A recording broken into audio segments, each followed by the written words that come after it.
Dans cette vidéo, on va voir comment éviter de se faire rug et de rentrer sur des charts complètement miteuses. Donc déjà, le premier truc à vérifier, c'est la bubble map. Vous avez plusieurs types de bubble map, hein. Vous avez le Faster 100 et la bubble map.io. Moi, c'est mes deux préférés personnellement. Déjà, le premier truc à vérifier, du coup, c'est les clusters. Donc, c'est l'ensemble des wallets qui sont reliés. Donc, là, on peut voir qu'il y a un cluster de 17,92%. Donc, qu'est-ce que ça veut dire pour les plus débutants d'entre vous?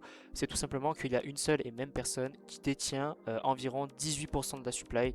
Donc, c'est vraiment énorme pour le coup. Il suffit que cette personne décide de vendre tout d'un coup c'est 17,92% et là vous vous êtes fait tout simplement arracher. Donc voilà, donc là c'est l'exemple d'une fake chart. Donc en règle générale vous pouvez vous fier tout simplement au wallet que vous traquez, au KOL, qui ne rentre pas justement sur ce genre de chart. Après de toute façon vous le voyez assez rapidement que la chart n'est pas du tout organique. On va prendre pour exemple, je sais pas moi, on va prendre ça, allez on va prendre ça. Vous voyez, ça ressemble pas du tout à la chart qu'on a vue tout à l'heure. Là, on est sur une chart qui est bien plus organique, avec des wallets que vous pouvez potentiellement traquer. Voilà, je vous remets l'ancienne à titre de comparaison. Voilà. Et là, du coup, donc là, vous avez la fake chart et la bubble map qui en dit tout autant. 9%, 4%.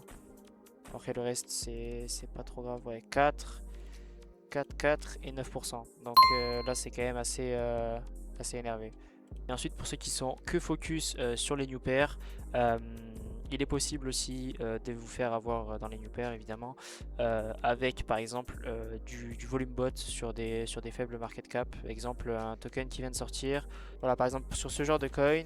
Bon là avec la nouvelle feature de Axiom du coup c'est encore plus facile avec les sniper trades, mais en gros tout ça là, tout ça c'est des wallets différents, c'est du bundle qui rentre tout simplement dedans et qui va créer du coup du volume et qui va totalement fake la chart. Chose aussi qui est très importante, les global fees paid. Là on est sur un token qui a 2 heures, qui a top à 80k à peu près, et on a que 3,2 de global fees paid. Il faut en fait que les global fees paid suivent la market cap. Je vous donne un exemple. À titre de comparaison, je vais prendre ce coin qui a 44 minutes et qui a top à 128k de market cap.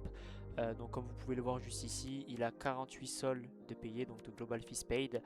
C'est un peu plus cohérent que ce token du coup qui a à peine que 3 soldes payés alors qu'il a top à 80k de market cap. Il faut toujours qu'il y ait une certaine cohérence entre les global fees paid et la market cap du coin. Ensuite, très important, le top 10 holder, il faut jamais qu'il dépasse, on va dire, les 30-35%.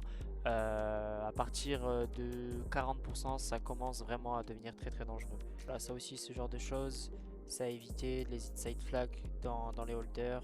Donc voilà, quand il y a beaucoup de flags bundle comme ça et de snipers, ça a évité. Pareil pour les fresh wallets. Petit tips aussi vraiment pour les plus débutants, trader uniquement sur Bonk, Pump Fun, Bags, et éviter tous les protocoles comme Dynamic BC, Meteora. C'est là où il peut y avoir le plus de honeypot. Si ça peut aider certaines personnes, je mettrai tout simplement mes paramètres new pair, final stretch et migrated sur le serveur Discord qui est en description. Ça va aussi filtrer du coup tous les tokens qui vont apparaître sur votre memscope pour éviter le plus possible de vous faire douiller. Voilà, en tout cas, j'espère que j'aurai pu vous aider. Restez branchés, je pense que je ferai à peu près une vidéo tous les 2-3 jours. Et n'hésitez pas à me donner vos retours en commentaire.